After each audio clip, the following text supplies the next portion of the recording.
भाइयों,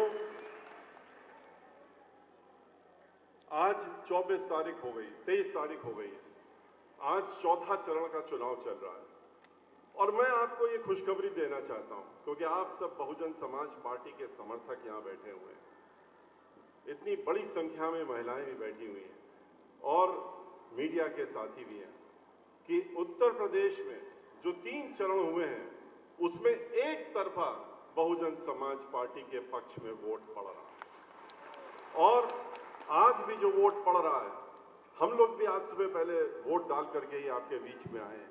आज बहन मायावती जी ने भी अपना वोट डालने का काम किया है लखनऊ में और उसके बाद हम लोग चल करके आपके बीच में आए हैं। आज भी जो अभी तक की खबर है, बहुजन समाज पार्टी के पक्ष में जहां जहां से भी हम लोगों ने पता लगाने की कोशिश की, लाइन लगा करके हाथी के निशान को और उसके बटन दबाने का काम हो रहा है और बहुजन समाज पार्टी के प्रत्याशियों को जिताने का काम चल रहा है। आज 23 तारीख, 27 तारीख और 23 तारीख के बीच में सिर्फ 3 दिन का समय है। ये 3 दिन का एक ऐसा समय है जिसको कि आपको अपने लिए इस्तेमाल करना है। आप और बहुत सब काम करते रहते हैं, लोगों के काम करते हैं, दिनचर्या करते हैं, अपने घर चलाने का काम करते हैं, लेकिन ये ऐसा वक्त है जो सही माने में आप अपने लिए करेंगे, अपने आने वाली पीढ़ी के लिए करेंगे, अपने क्षेत्र के लिए करेंगे और अपने भविष्य के लिए भी करेंगे। और वो ये है कि आप इन 3 दिनों को अपने, जब एक बार ये सोचना शुरू कर देंगे कि 3 दिन बहुत ज्यादा समय नहीं है, 3 दिन देने से आपको 5 साल नहीं 20 साल तक आपको अपना सुंदर भविष्य दिखेगा, तो आप स्वयं इन 3 दिनों को अपने लिए देने का काम करेंगे। और ये मान करके चलिए, कहने के लिए हमारे लिए मीता गौतम जी और हमारे डॉक्टर विवेक सिंह वर्मा जी ये प्रत्याशी हैं, लेकिन सही माने में हमारी निगाह में और हमारी पार्टी की निगाह में तो आप सभी लोग जो इतनी बड़ी संख्या में यहां मौजूद हैं, आप लोग हमारे प्रत्याशी हैं। और आप प्रत्याशी हैं, ये तो खाली आपकी बात को रखने का काम करेंगे, आपकी बात जो होगी उसको पहुंचाने का काम करेंगे विधानसभा में, लेकिन सही माने में तो आप ही लोग हैं जो हमारे प्रत्याशी हैं। और जब एक बार आप अपने को प्रत्याशी मान लेंगे तो आप स्वयं सोचने लगेंगे और इनसे हमारे डॉक्टर साहब से भी कहेंगे और मीता जी से कहेंगे, आप लोग अपने अपना जहां जा सकते हैं जाने काम करिए। हम भी समझते हैं कि इन 3 दिनों में आप न हर घर नहीं जा सकते, घर घर नहीं जा सकते, लोगों के पास सबके पास नहीं पहुंच सकते, सब मोहल्लों में नहीं पहुंच सकते, लेकिन आप चिंता मत करिए। अब हमने अपने आप को प्रत्याशी मान लिया है और हम लोग आपस में तय करके और एक एक घर जाएंगे, एक एक मोहल्ले जाएंगे, एक एक जगह जाएंगे, लोगों से मिलेंगे और मिल करके बहुजन समाज पार्टी की बात करेंगे और आपको वोट दिलवाने का काम करके हम आपको जितवाएंगे। लेकिन सही माने में तो आप बताइएगा इनसे कि आप खुद जीतने का काम कर रहे हैं, आप स्वयं अपनी जीत हासिल कर रहे हैं। उत्तर प्रदेश का क्या हाल है, कैसा माहौल है उत्तर प्रदेश का, ये किसी से छुपा नहीं है। उत्तर प्रदेश में आज, उत्तर प्रदेश में पिछले 5 वर्षों से जो सरकार आप देख रहे हैं, ऐसी सरकार देख रहे हैं जहां चारों तरफ विध्वंस हो रहा है, विनाश हो रहा है। विकास की नाम करते हैं, विकास की बात करते हैं, लेकिन विकास नहीं, विनाश होता है। अगर आप विकास कर रहे होते तो कहीं तो दिखता, किसी कोने में तो विकास मिलता, लेकिन आप पूरा प्रदेश घुमाइए, अपने आपने देवा शरीफ भी देख लिया, अपने इस देवा महादेवा तक जाकर के देख लीजिए, इस पूरे बाराबंकी को देख लीजिए, क्या हाल इन्होंने बना दिया है, क्या तरक्की देने का काम किया। सिर्फ आते हैं, जब विज्ञापन छापते हैं, करोड़ों रुपए उसमें खर्च करते हैं विज्ञापन छापने में, पोस्टर लगाने में, बैनर लगाने में, टेलीविजन में दिखाने के लिए, और उसके बाद उसमें खाली ये दिखाते हैं कि हम बड़ा अच्छा काम कर रहे हैं। इनके सारे कार्य जमीन पर नहीं है, सिर्फ कागजों पे होते हैं, विज्ञापनों में होते हैं, उसके अलावा कहीं कागज नहीं होते हैं। और कितना रुपया खर्च करते हैं विज्ञापन में, 1-2 रुपया नहीं। पहले 300 करोड़ रुपए महीने का बजट था, उसको बढ़ा करके 500 करोड़ रुपया कर दिया। 300 करोड़ का भी हिसाब अगर आप लगा लें 5 साल का, तो लगभग 20,000 करोड़ रुपया तो इन्होंने सिर्फ अपनी तस्वीर छपवाने के लिए और अपने विज्ञापनों में लगा दी। अगर यही रुपया इन्होंने 20,000 करोड़ रुपया लोगों के बीच में लगाया होता, गरीबों के बीच में लगाया होता, स्कूलों में लगाया होता, तो स्कूल में जो बच्चे खराब खाना खा करके जो दोपहर में उनको खाना दिया जाता, छोटे छोटे बच्चों को सैकड़ों की संख्या में जगह जगह बीमार होते नजर आते हैं, वो शायद नहीं होते। जो कोरोना के दौरान लाखों लाख लोग सड़कों में घूमते रहे, ऑक्सीजन की कमी, डॉक्टर की कमी, दवाई की कमी, और उसकी वजह से एक दो नहीं लाखों लोगों की मौत हो गई, तो वो शायद नहीं होती अगर ये रुपया इन्होंने वहां लगा दिया होता और हम लोगों को वो दृश्य नहीं देखना पड़ता कि महिलाएं छोटे छोटे बच्चों को गोदी में रख करके और 20 मील नहीं सैकड़ों मील पैदल चल चल करके अपने घर पहुंचने की कोशिश कर रही थी। वो दृश्य भी देखा कि सूटकेस में एक छोटे बच्चे को लिटा करके और उसको भी ले जाते हुए घसीटते हुए, वो भी देखा। इतनी मौतें हो गई कि दफनाने की जगह नहीं मिली, जलाने की जगह नहीं मिली, जलाने की लकड़ी कम हो गई, लकड़ी नहीं मिली, लोगों को गंगा नदी में बहाने का काम लोगों ने किया। और इतना ही नहीं, गंगा किनारे बालू में दबाने का काम किया, जहां जानवरों ने नोच खसोट करने का काम किया, वो भी हम लोगों ने गंदे गंदे दृश्य, भयावह दृश्य देखे, वो इस सरकार में देखने को मिले। अपने ऊपर रुपया खर्च कर रहे थे। अभी पिछले 3-4 महीने में आपने देखा जितने कार्यक्रम हुए वो सब सरकारी कार्यक्रम, सब सरकारी कार्यक्रमों में पैसा किसका लग रहा था? आपका लग रहा था, हम लोगों का लग रहा था, टैक्स का पैसा लग रहा था जो मिलता है उनको। और उसमें सरकारी कार्यक्रम में करते क्या थे? खाली आके पत्थर लगाना और लगा करके कहना कि हमको वोट दे दो और अगले 5 साल में हम ये काम करके दिखा देंगे। 5 साल में अगर काम करके दिखाना था, पत्थर लगाने थे, तो पत्थर पहले क्यों नहीं लगाए? पहले न लगा करके और अब लगा करके लोगों से झूठ बोल करके फिर से झूठा वादा करके, जैसे सैकड़ों वादे झूठे किए, फिर से वोट मांगने की इनकी योजना चल रही है। और उस सरकारी कार्यक्रमों में सरकारी काम छोड़ करके अपने वोट मांगने का काम कर रहे थे। हिसाब देना चाहिए कि अगर आप सरकार का पैसा इस्तेमाल कर रहे हैं तो वोट क्यों मांग रहे थे? लेकिन वोट मांगने का काम आपके खर्चे से कर रहे थे। बसें लगा दी थी, अखबारों में आपने भी पढ़ा होगा, तस्वीरें देखी होंगी, सरकारी बसें सैकड़ों सैकड़ों करोड़ों रुपए खर्च करके बुलाई जाती थी, लोगों को बुलाया जाता था भीड़ इकट्ठा करने के लिए, क्योंकि इनके नेता आते थे, बड़े नेता आते थे। और पैसा बसों में किसका लग रहा था? सरकार का लग रहा था। यही बसें अगर दे दी होती कोरोना के दौरान, अगर यही टेंट लगा करके लोगों को भोजन दे दिया होता सड़कों के किनारे, तो शायद इतनी मौतें नहीं होती और वो हम लोगों के बीच में आज यहाँ पर मौजूद होते। आपने देखा किस प्रकार से इन्होंने सबके साथ में छलावा किया, पूरे छलावा के अलावा कुछ नहीं किया। महिलाओं से क्या कहा? हम तुम्हें सुरक्षा दे देंगे। कौन सी सुरक्षा दी महिलाओं को? महिलाओं से कहा तुम्हारी रसोई का खर्च कम कर देंगे। क्या किया इन्होंने? हर 2 घंटे में, ये हम नहीं कहते हैं, ये इनकी खुद की रिपोर्ट है, एनसीआरबी सरकारी रिपोर्ट होती है, वो कहती है कि उत्तर प्रदेश में हर 2 घंटे में एक महिला के साथ में बलात्कार होता है और दुराचार होता है। ऐसी सुरक्षा मांगी थी इनसे। याद करिए बहन मायावती जी का जमाना। बहन मायावती जी जब उत्तर प्रदेश की मुख्यमंत्री थी, रात के 12 बजे भी अगर किसी महिला को, किसी घर की बेटी को बाहर निकलना पड़ जाता था किसी काम से, वो सोचती भी नहीं थी और घर से बाहर निकल जाती थी, क्योंकि उसको ये मालूम था कि किसी की मजाल नहीं है कि हमारी तरफ गलत निगाह उठा के देख ले, क्योंकि उत्तर प्रदेश की मुख्यमंत्री बहन मायावती थी। आपने देखा कि रसोई की दाम कम करने की बात कर रहे हैं। गैस सिलेंडर का क्या हुआ? जो 200 रुपए का सिलेंडर था, आज उसके दाम बढ़ा करके 1200 रुपए के पार कर दिए। और जो पेट्रोल और डीजल था, जो 60 रुपए और 65 रुपए में मिलता था, उसको 100 के पार कर दिया। तो हर चीज के दाम अपने आप बढ़ गए, महंगाई बढ़ गई, चौतरफा बढ़ गई, अनाज के दाम बढ़ गए, सब्जी भाजी के दाम बढ़ गए, हर चीज के बढ़ गए। और नतीजा ये हुआ कि जो 50 रुपए में रसोई चलती थी, अब वो 500 रुपए में भी नहीं चलती है। इस तरह से महिलाओं को वो जो कह रहे थे कि हम आपको फायदा पहुंचाने का काम करेंगे, सिर्फ धोखा देने का काम किया। इसी तरह से बेरोजगार नवयुवकों से क्या कहा था? 2 करोड़ नौकरी दे देंगे। और उसके बाद दिया क्या? लाठी डंडे। जब उन्होंने मांगा कि कहाँ है वो नौकरी, तो उनसे कहते हैं नौकरी दे कहाँ सकते तुमको, तुमको समझ लेना चाहिए था। ये तो जुमला है, उसी तरह का जुमला है जैसे 15 लाख रुपए देने का जुमला किया था, और उसके बाद 15 लाख किसके खाते में पहुंचे? इसी तरह से ये समझ लेना चाहिए था, नौकरी तो हम तब देंगे जब हम नौकरी की कोई जगह छोड़ेंगे। आज नौकरी कहाँ मिलती है? नौकरी जहां जहां मिलती है सरकारी संस्थानों में, उन संस्थानों में उनको इन्होंने बेचने का काम कर दिया। उन्होंने अपने निजी हाथों में इनको बेच दिया। अपने चुनिंदा जो इनके 2-3 उद्योगपति है, उनके हाथ में सारे देश की संपत्ति बेच दी, आपके प्रदेश की भी बेचने का काम किया। चाहे रेलवे हो, चाहे ऑयल कंपनियां हो, चाहे लाइफ इंश्योरेंस कॉर्पोरेशन हो, और अब तो बैंकों को भी बेच दिया।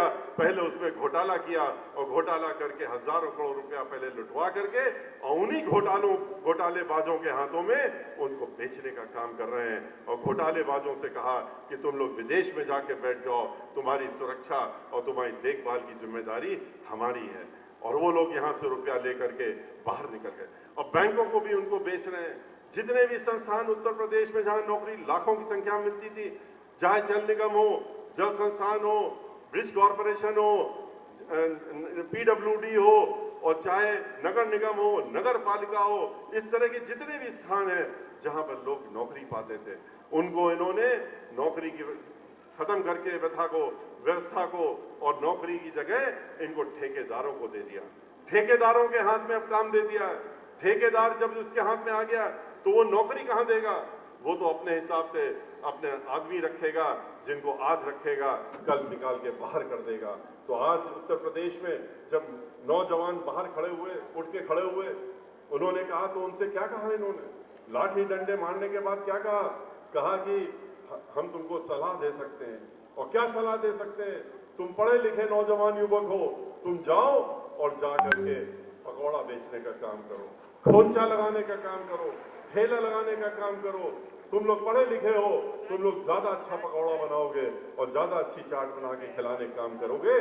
तुम लोग अपना रोजगार इस तरह से करने का काम करो। इस तरह से धोखा देने का काम पढ़े लिखे लोगों को इन्होंने किसको धोखा नहीं दिया? किसानों से क्या कहा कि हम तुम्हारी आमदनी 2 गुना कर देंगे। कहां 2 गुना आमदनी कर दी? गन्ना किसान जो है, आपको मालूम है कि इन्होंने आमदनी तो छोड़िए, 4 काले कानून उनके ऊपर लादने का काम किया। ऐसे 4 कानून जिसके तहत में किसान को मजबूरन अपनी जमीन पट्टे में देनी पड़े। और पट्टे में किसको? उन्हीं उद्योगपतियों को, उन्हीं इनके चहेतों को, जो इनको लाखों करोड़ रुपया चंदा देते हैं और कहते हैं कि चुनाव लड़ लो। उनको देने के लिए इन्होंने 4 कानून बनाए। बहुजन समाज पार्टी ने, हम लोगों ने पार्लियामेंट के अंदर, पार्लियामेंट के बाहर हर जगह उसका विरोध किया, लेकिन और किसानों ने विरोध किया, क्योंकि इनके कानून को समझ गए थे कि ये जमीन एक बार हमारे हाथ से गई तो इस पूरे जीवन भर में नहीं मिलने वाली। हम कोर्ट कचहरी करते करते थक जाएंगे, लेकिन ये जमीन हमको वापस नहीं मिलेगी। 700 से ज्यादा किसान मर गए 15 महीने के आंदोलन में, इनको असर नहीं हुआ। इन्होंने आंदोलन को दबाने की कोशिश की और इस हद तक नीचे गिर गए कि अपने मंत्री और मंत्री के लड़के के माध्यम से लखीमपुर में आपने देखा, पूरी दुनिया ने देखा किस तरह से अपनी गाड़ी से कुचल करके किसानों को मारने का घृणित काम किया और दबा करके मार दिया। आज वो व्यक्ति अभी भी मंत्री बने हुए हैं, उनका लड़का आज 4 महीने भी नहीं हुए हैं, 3रा महीना पूरा हुआ है, उनको बेल मिल जाती है और बेल निकल के फिर बाहर आ गए हैं और कहते हैं कि चुनाव खत्म हो जाने दो, हम तो कानून भी लाएंगे वापस और सबक भी सिखाएंगे। अभी से धमकी देने लगे हैं। तो ये वो सरकार है। इन्होंने अभी जब चुनाव की घोषणा हो गई, होने वाली थी, उसके 15 दिन पहले 25 रुपए बढ़ाने का काम किया। गन्ने का दाम 25 रुपए, 5 साल तक नहीं बढ़ाया। आखिरी में 25 रुपए, वो भी अभी नहीं मिलेंगे। कब मिलेंगे नहीं मिलेंगे मालूम नहीं, लेकिन 25 रुपए बढ़ाने का काम किया। समाजवादी पार्टी वालों ने 35 बढ़ाया था, इन्होंने 25 बढ़ाया। लेकिन बहन मायावती जी ने 125 रुपए क्विंटल का दाम तब था, उसको बढ़ा करके 250 रुपए क्विंटल करने का काम बहन मायावती जी ने किया था और 2 गुना आमदनी बढ़ाने का काम किया था। यही फर्क है इनमें और बहन मायावती जी ने। इन्होंने सबको छला, बहन मायावती जी ने सबको दिया। गरीबों को खास तौर से दिया, जिनके पास कुछ नहीं था उनको भी दिया, जिनके पास जमीन नहीं थी इन्होंने तो जमीन छीनने की योजना बनाई। बहन मायावती जी ने तो 3-3 एकड़ के पट्टे काट करके और 5-5 एकड़ के पट्टे काट करके सरकारी जमीनें जो थी उनको जो लोग जिनके पास कोई जमीन नहीं थी, भूमिहीन लोग थे, उनको देने का काम किया था, उनको उसका मालिक बनाने का काम किया था।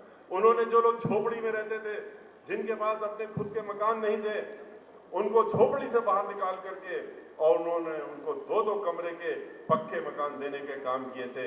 लाखों की संख्या में उत्तर प्रदेश में दिया था। 20 लाख से ज्यादा मकान उन्होंने मुफ्त में देने का काम किया था। 80 लाख जो मकान बन रहे थे उसको समाजवादी पार्टी की सरकार ने आकर के रोकने का काम किया था और भारतीय जनता पार्टी ने फिर उनको नहीं बनने दिया, आगे बढ़ने नहीं दिया, क्योंकि वो कहते हैं कि हम मुफ्त के मकान नहीं देंगे। हम तो गरीबों की झोपड़ी में जब चुनाव आएगा तो चले जाएंगे उनको समझाने के लिए, और जाते हैं। आपने देखा तस्वीरें आती हैं, चाहे समाजवादी पार्टी वाले हो, कांग्रेस पार्टी हो, भारतीय जनता पार्टी हो, जैसे ही चुनाव आता है ये गरीबों के यहाँ जाते हैं, दलितों के यहाँ जाते हैं, फोटोएं खिंचवाते हैं, मीडिया को साथ में ले जाते हैं, कहते हैं देखो उनकी झोपड़ी में बैठ के हम खाना खा रहे हैं। ये नहीं बताते हैं कि जो खाना खा रहे हैं वो खाना ये 5 सितारा होटल से बनवा करके ले जाते हैं और ले जाकर के वहां पर रखने का काम करते हैं पहले से, और फिर वहां खाना खाते हैं। बहन मायावती जी झोपड़ी में नहीं जाती हैं, लेकिन झोपड़ी वालों को निकाल करके, झोपड़ी से बाहर निकाल करके और 2 कमरे के पक्के मकान देने का काम करती हैं। यही फर्क है इनमें और बहन मायावती जी। बहन मायावती जी ने खाली भाईचारे का नारा नहीं दिया था, सर्वजन हिताय सर्वजन सुखाय का नारा नहीं दिया था, उन्होंने अमली जामा भी पहनाने का काम किया था। बहन मायावती जी ने चारों तरफ विकास करने का काम किया था। जहां कानून द्वारा कानून का राज स्थापित किया था वहां चारों तरफ विकास भी करने का काम किया था। उत्तर प्रदेश में 75 जिले हैं, आप जानते हैं, सभी लोग जानते हैं 75 जिले हैं, लेकिन ये भी जानते हैं कि इन 75 जिलों में से 1/3 जिले 23 जिले उत्तर प्रदेश के 75 जिलों में से ये बहन मायावती जी ने बनाने का काम किया। ये नए जिले बना करके समग्र विकास करने का काम बहन मायावती जी ने करने का काम किया उत्तर प्रदेश में। 29,500 डॉक्टर अंबेडकर ग्राम जो हैं उनका समग्र विकास किया, सीसी रोड बनाते हुए समग्र विकास करने का काम किया। 29,500 प्राइमरी स्कूल बनाए, उन 5,000 से ज्यादा जूनियर हाई स्कूल बनाए। हजारों की संख्या में उन्होंने महिलाओं, लड़कियों के लिए, औरों के लिए स्कूल और कॉलेज बनाने का काम किया। 1 दर्जन से ज्यादा यूनिवर्सिटी और मेडिकल कॉलेज बना करके उत्तर प्रदेश को देने का काम किया। 6,500 मेगावाट की बिजली जहां बनती थी उसको बढ़ा करके अंधेरे से उजाला ले जाने के लिए उत्तर प्रदेश को 13,500 मेगावाट पहुंचाने का काम बहन मायावती जी ने किया था, नए कारखाने लगा करके। उन्होंने पूरे विश्व में एक ऐसी यूनिवर्सिटी बनाई जो पूरे विश्व में नहीं है, लखनऊ में, जहां अरबी फारसी यूनिवर्सिटी बनाई। उसके साथ साथ में उन्होंने विकलांगजनों के लिए एक जो यूनिवर्सिटी बनाई डॉक्टर शकुंतला मिश्रा के नाम से, जो हमारी पूजनी माता जी हैं उनके नाम से बना। मुझे बहुत खुशी हुई आज कि हमारे जो प्रत्याशी हैं डॉक्टर साहब अपनी माता के लिए बहुत कुछ कर रहे हैं, उनके नाम से कर रहे हैं, और ये हमारे उनके बीच में एक ऐसा तालमेल है जो एक सा है। हम भी अपनी माता जी के नाम से लोगों, विकलांगजनों के लिए पिछले 35 वर्षों से काम कर रहे थे, पूरे प्रदेश में करते थे और देश में भी कर रहे थे, उनको आगे बढ़ाने का काम भी कर रहे थे। ऐसे लोग जिनके बारे में कोई पूछता नहीं था उनके लिए कर रहे थे, उनके लिए स्कूल कॉलेज बनवाए। लेकिन बहन मायावती जी ने जब उनकी सरकार आई तो उन्होंने उनके लिए एक अंतर्राष्ट्रीय स्तर की यूनिवर्सिटी बनाई जहां 20,000 से ज्यादा बच्चे पढ़ रहे हैं, विकलांगजन पढ़ रहे हैं। उत्तर प्रदेश ही नहीं, देश के नहीं, विदेश से भी आकर के पढ़ रहे हैं और लखनऊ में वो यूनिवर्सिटी चल रही है। आप बहन मायावती जी कानून द्वारा कानून का राज ऐसे ही नहीं चलाती थी। समाजवादी पार्टी की सरकार जब आती है, आपको मालूम है 2003 से 7 तक थी, कैसा राज चल रहा था। 2012 से 17 में आए, फिर से वही राज्य शुरू हो गया। जैसे ही समाजवादी पार्टी की सरकार आती है, गुंडागर्दी, माफियागर्दी, दहशतगर्दी, डकैती, फिरौती, लूटमार, बलात्कार, दंगे, फसाद, इसकी एक पूरी लाइन लग जाती है। मालूम पड़ जाता है बच्चे बच्चे को कि समाजवादी पार्टी की सरकार आ गई उसको। लेकिन बहन मायावती जी की जब सरकार थी, कानून द्वारा कानून का राज चलाती थी। इनकी तरह नहीं, समाजवादियों की तरह नहीं, भारतीय जनता पार्टी की तरह नहीं कि ये तो हमारे अपने हैं, इन्होंने जुर्म किया, इनको छोड़ दो, और बाकी दूसरे हैं उनके लिए क्या कहते हैं, अगर जुर्म नहीं भी किया है तो उनको रोको, ठोक दो, क्योंकि हमसे राजनीतिक इनका द्वेष है, इसलिए उनको मार दो। बहन मांझी जी ने कानून द्वारा कानून का राज चलाने के लिए अपनों को भी नहीं छोड़ा। उनके खुद के मेंबर ऑफ पार्लियामेंट, 15 दिन पुरानी सरकार थी 2007 में, याद करिए, जब बहुजन समाज पार्टी की पूर्ण बहुमत की सरकार बनी थी, लेकिन हमारे एक मेंबर पार्लियामेंट ने अपने हाथों में कानून लेने का काम किया था। बहन मांझी जी गरीबों को परेशान करने का काम किया था। बहन मांझी जी ने उनको बुलाया अपने घर में, अपने बंगले में लखनऊ में, वहीं से हथकड़ी लगवा करके और 5 साल तक जेल में रखने का काम किया था। ये सभी को मालूम है। तब कानून द्वारा कानून का राज स्थापित किया था। भारतीय जनता पार्टी की तरह नहीं, जो अपनी पीठ थपथपाते हैं और क्या कह के थपथपाते हैं कि देखो हम तो रोको ठोको की नीति चला रहे हैं। इस बात को कहते हुए बड़े खुश होते हैं कि हमने देखो उत्तर प्रदेश में इतने लोगों को मार गिराया, और जब गिनती सुनाते हैं तो ब्राह्मण समाज का खास तौर से नाम लेते हुए नहीं भूलते हैं। कहते हैं कि हमारी सरकार में दुर्दांत अपराधी थे, जो लोग थे 500 से ज्यादा ब्राह्मण समाज के लोगों की हत्याएं हो गई और 100 से ज्यादा एनकाउंटर हो गए। 100 से ज्यादा एनकाउंटर बताते हुए उनका चेहरा खिल जाता है कि ब्राह्मण समाज को हमने सबक सिखाने का काम किया है, और अब की बार 5 साल अगर हमारी सरकार रह गई तो इनको हम देखो ये 100 की गिनती कितने हजारों में पहुंचाते हैं, ये तुम लोग आगे देखना। लेकिन वो भूल जाते हैं कि अब उनका समय चला गया है। जो जो उन्होंने किया है वो सबके सामने है। किस तरीके से एक दलित समाज की बेटी के साथ में हाथरस में हुआ, वो किसी से छुपा नहीं है कि दलित समाज की बेटी उसके साथ बलात्कार हुआ, और उसके बाद जब वो मर गई तो उसका मृत शरीर भी हमारे मुख्यमंत्री के निर्देश पे उसके घर वालों को नहीं देने दिया गया। रोती रही, बिलखती रही उसकी माँ और उसके घर वाले कि मर गई है, हमको कम से कम शक्ल तो दिखा दो, अच्छा, वो भी नहीं देखने दिया। आप लोगों ने भी देखा होगा किस तरह से मुख्यमंत्री जी खुद ही टेलीविजन के सामने बैठे हुए थे और अपनी तस्वीर पीछे से खिंचवा रहे थे कि हम लैपटॉप पे देख रहे हैं, हम सारा प्रकरण अपने हाथ में लिए हुए हैं। जिला अधिकारी हाथरस से कहा कि तुम खड़े रहोगे वहीं पर और खड़े रह करके ये देखोगे कि किसी भी प्रकार से उसका मृत शरीर उनके परिवार वालों को नहीं मिलना चाहिए, क्योंकि जो लोग इसमें अपराधी हैं वो हमारे अपने हैं, हमारे चहेते हैं, उनको बचाने की जिम्मेदारी हमारी है। और फिर आपने देखा कितना घृणित कार्य हुआ था कि उनके ही निर्देशों पे, आदेशों पे वो देख रहे थे रात के 2:30 बजे फिर उस बेटी का शरीर, मृत शरीर ले जा करके और एक कांस्टेबल से मिट्टी का तेल डलवा करके खेतों में जलवाने का काम हुआ। वो भी सबने देखा। पूरे प्रदेश में, देश में, विदेशों तक हम लोगों का सर झुक गया इस दृश्य जो हर जगह छपा था। वहीं हाथरस में रेणु शर्मा नाम की एक ब्राह्मण समाज की लड़की, वो जिला पंचायत की पूर्व अध्यक्ष रही है और वो भारतीय जनता पार्टी और समाजवादी पार्टी के खिलाफ उठ करके बोलती थी और बहुत ही अपने क्षेत्र में इसीलिए पॉपुलर थी। लेकिन उसके साथ में भी उससे नाराज होकर के ये दोनों लोग मिल गए इस मामले में और मिल करके उसके फर्जी मुकदमे दायर करके और उसको जेल भिजवा दिया। उसके पति को भी भिजवाया, उसके देवर, सबको जेल भेज दिया और उस महिला को भी जेल भेज दिया। और उस जेल में कब तक रखा इन्होंने? तब तक रखा उसकी जब बेल हो गई। बेल हो जाने के बाद भी जब कोर्ट से बेल हो गई तब भी जेल से बाहर नहीं आने दिया। और कब आने दिया?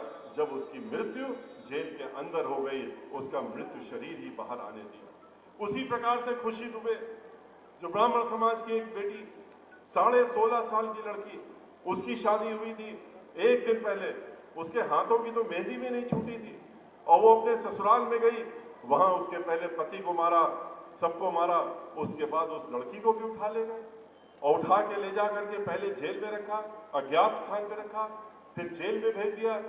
और फिर जेल के बाद जो मालूम पड़ा कि कोर्ट ने कहा तो नाबालिग है, इसको जेल में नहीं रख सकते हो, तो आप ही के जिले में बाराबंकी में जहां पर नाबालिग लोगों को, लड़कियों को एक प्रेक्षागृह बना हुआ है, वहां पर रखते हैं, वहां लाके रखा हुआ है। और 1-2 कमरों में 30-30 लड़कियां रखी हैं, वहीं पर खुशी दुबे को भी रखा है।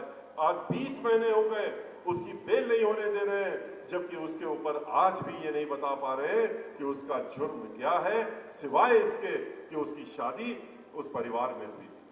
महिला जिसको उठा ले गए घर में काम करने वाली, उसको आज तक बेल नहीं होने दिया। उसकी 6 साल की बेटी और 3 साल का लड़का, उसको भी जेल में उसके साथ में रखे हुए हैं। ये भारतीय जनता पार्टी का कौन ये इसको देख रहा है? मुख्यमंत्री स्वयं देखते हैं।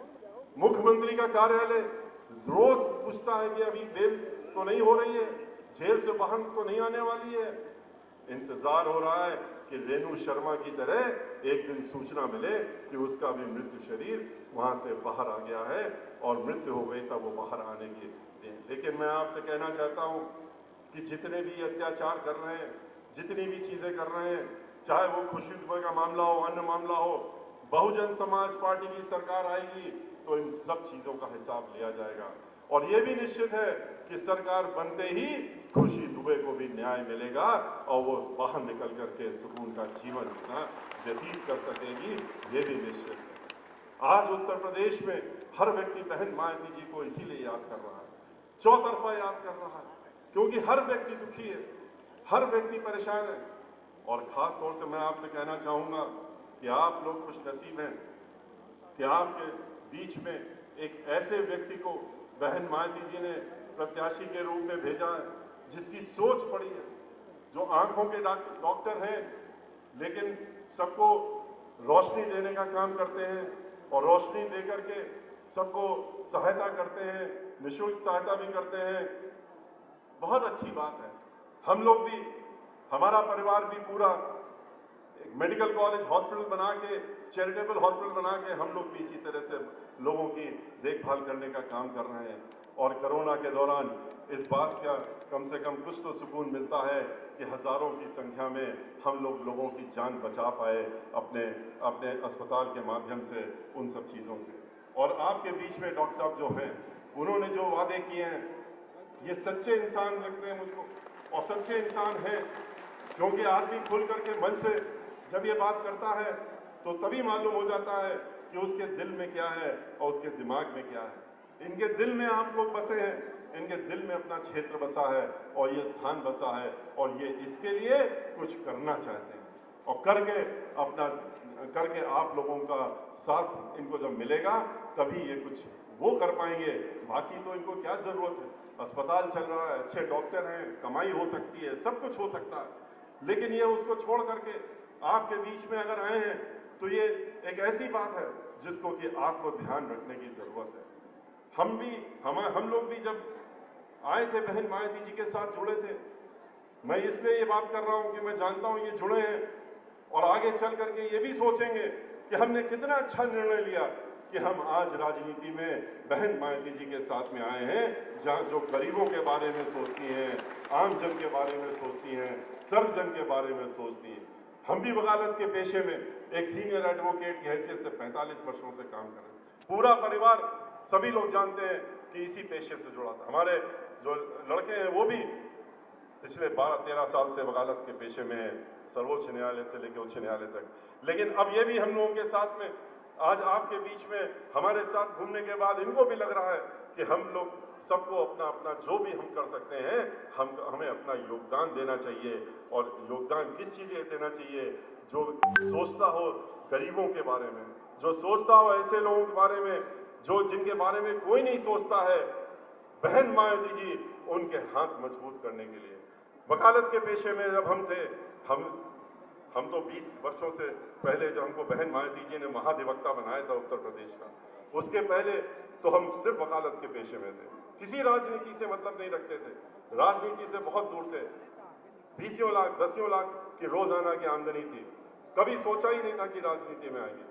लेकिन बहन मायावती जी जब हमको लेकर के आई, महाधिवक्ता बनाया उन्होंने उत्तर प्रदेश का, और जब हमने उनके साथ काम करना शुरू किया तब हमने देखा नजदीक से कि किस तरह से ये काम करती हैं। 18 घंटे अगर रोज देती हैं, किसके लिए देती हैं? उनके लिए देती हैं जिनके बारे में कोई नहीं सोचता है। उनको कैसे बढ़ाया जाए, कैसे आगे बढ़ना जाए। 24 घंटे में 18 घंटे सिर्फ इसी में उनका समय जाता है। और तब हम भी उनके साथ में जुड़ गए और हम भी उनके साथ में आज 20 वर्ष हो गए हम उनके साथ में खड़े हैं। और बहुजन समाज पार्टी के साथ में 18 वर्षों से तो उन्होंने हमको राज्यसभा में रखा हुआ है, हमको अपनी पार्टी का राष्ट्रीय महासचिव बनाया है। ब्राह्मण समाज जब भाईचारा बना करके पूरे प्रदेश में 2007 में एक तरफा बहुजन समाज पार्टी के साथ में जुड़ा था, तो उन्होंने ब्राह्मण समाज से जो उस समय कहा था कि आप हमारे साथ में आ रहे हैं, भाईचारा बना के आ रहे हैं, तो हम भी आपको वादा करते हैं कि हम आपका खोया हुआ मान सम्मान और स्वाभिमान लौटाने का काम करेंगे। उन्होंने उसको अमली जामा भी पहनाने का काम किया, क्योंकि वो उन नेताओं में से हैं जो कहती हैं फिर वो करके दिखाती हैं, वरना वो कहती भी नहीं है। उन्होंने अगर 15-15 कैबिनेट मंत्रालय ब्राह्मण समाज के लोगों को दिए थे, तो 1 दर्जन से ज्यादा ब्राह्मण समाज के उन्होंने एमएलसी भी बनाए थे, विधान परिषद का अध्यक्ष भी बनाया था, राज्यसभा में हमको नेता बनाया अपनी पार्टी का, लोकसभा में भी उपनेता बनाने का काम किया था ब्राह्मण समाज के। आधा दर्जन से ज्यादा लोगों को ब्राह्मण समाज के उन्होंने पार्लियामेंट में भेजने का काम किया था। 30 से ज्यादा ब्राह्मण समाज के लोगों को मंत्री का दर्जा देते हुए उन्होंने अलग अलग विभागों में उनको चेयरमैन और वाइस चेयरमैन बनाने का काम किया था। इतना ही नहीं, 5000 से ज्यादा ब्राह्मण समाज के लोगों को सरकारी वकील बनाया था, चाहे महाधिवक्ता हो और चाहे अतिरिक्त महाधिवक्ता हो, उससे नीचे लेके हर अदालत में, उच्च न्यायालय से लेके नीचे के अदालत में। तो ये कहने का मतलब ये कि उन्होंने सब समाज के लिए किया, तो उन्होंने ब्राह्मण समाज को भी नहीं छोड़ा। उन्होंने जिससे जो वादा किया उसको पूरा किया। और इसीलिए आज आप देख रहे हैं, आज चाहे अल्पसंख्यक समाज के हमारे साथी हैं जिनको कि इस पार्टी ने बहुत डराया, बहुत धमकाया, जिनको कि छला समाजवादी पार्टी ने अपने 5 साल तक सिर्फ छलने का काम नहीं किया, उसके अलावा कुछ नहीं किया, कभी कुछ नहीं किया। बहन महादी जी से तो जो कहा गया उन्होंने करने का काम किया, चाहे अरबी फारसी यूनिवर्सिटी हो, चाहे अन्य चीजें हो, जो भी मांगा उन्होंने बहन महादी जी ने, क्योंकि वो सर्वजन के बारे में सोचती है। सर्वजन के लोगों को मंत्रालय में मंत्री बनाने का काम किया, चाहे पिछड़ा वर्ग समाज के लोग हों, चाहे मुस्लिम समाज के लोग हों, चाहे दलित समाज के लोग हों, उन्होंने सबको एक साथ लेकर के और चलने का काम किया, भाईचारा बनाने का काम किया। 134 समाजवादी पार्टी ने दंगे कराए उत्तर प्रदेश में, मुजफ्फरनगर का दंगा होता रहा और वो सफाई में बैठ करके नाच गाना देखते रहे। आज वो कह रहे हैं कि मुझे अफसोस हो रहा है, अब उनके बयान आने लगे हैं कि अब तो ये मुझे लग रहा है कि हम तो समझते थे कि मुस्लिम समाज जो है हमारे हाथों बिका हुआ है, वो बिकाऊ है और वो बिका हुआ है, मजदूर है, बिका हुआ जैसे मानते हैं उस तरह का समझते थे। लेकिन जब उन्होंने देखा कि 3-3 जहां पर चरणों में वोट पड़ा है, एक तरफ मुस्लिम समाज ने भी अन्य समाज के साथ साथ में बहुजन समाज पार्टी को वोट देने का काम किया, तो उनकी नींद उड़ गई है, उनके होश उड़ गए हैं और परेशान हो गए हैं। उनको लग गया है कि चीज हाथ से निकल गई है। इसीलिए आपने देखा कि अब बौखलाहट वाले बयान जैसे भारतीय जनता पार्टी वाले देते हैं, वैसे ही ये भी देने लगे हैं।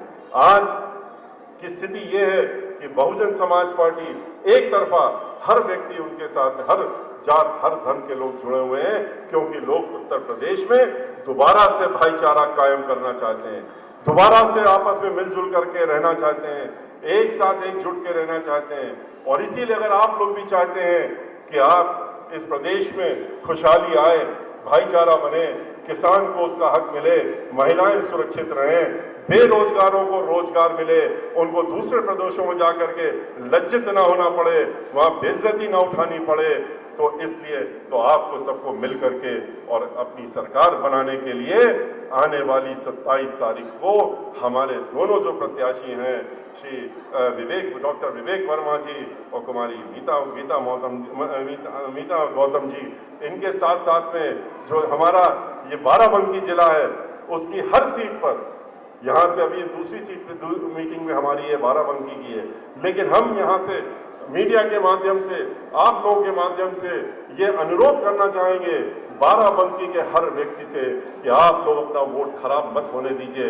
एक एक वोट आप हाथी के निशान पे लगा करके और बहुजन समाज पार्टी को जिताने का काम करिए और इतने भारी मतों से इनको जिताइए, इतने भारी मतों से जिताइए कि इनके जो विरोधी लोग हैं उनकी जमानत जब्त करा करके इनको विधानसभा में भेजिए, जिससे कि विधानसभा में जब आपकी कॉन्स्टिट्यूएंसी का नाम लिया जाए तो ये कहा जाए कि देखिए बाराबंकी से हम हर सीट जीत करके आए हैं और लोगों की जमानत जब्त करा के आए हैं।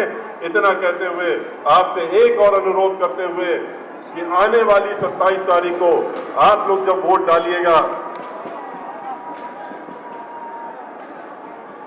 आने वाली 27 तारीख को जब आप वोट डालिएगा तो ध्यान रखिएगा कि वहां 2 मशीनें होंगी। एक मशीन में आपको हाथी का निशान मिलेगा, उसको तब तक दबाए रखिएगा जब तक छोटी मशीन से आपको हाथी का निशान न दिख जाए और वो स्लिप कट के नीचे न गिर जाए, तब तक अपना अंगूठा न हटाइएगा। और अगर ऐसी स्लिप न दिखे तो फिर आप वहां के अधिकारी को बुला करके उसको बताइएगा कि आपकी मशीन खराब हो गई है और इसको ठीक करिए, और तभी अपना अंगूठा हटाइएगा। इसी को बात को कहते हुए हम अपनी बात समाप्त करते हैं, आपसे विदा लेते हैं। जय भीम, जय भारत, जय भारत। कांग्रेस समाज पार्टी जिंदाबाद।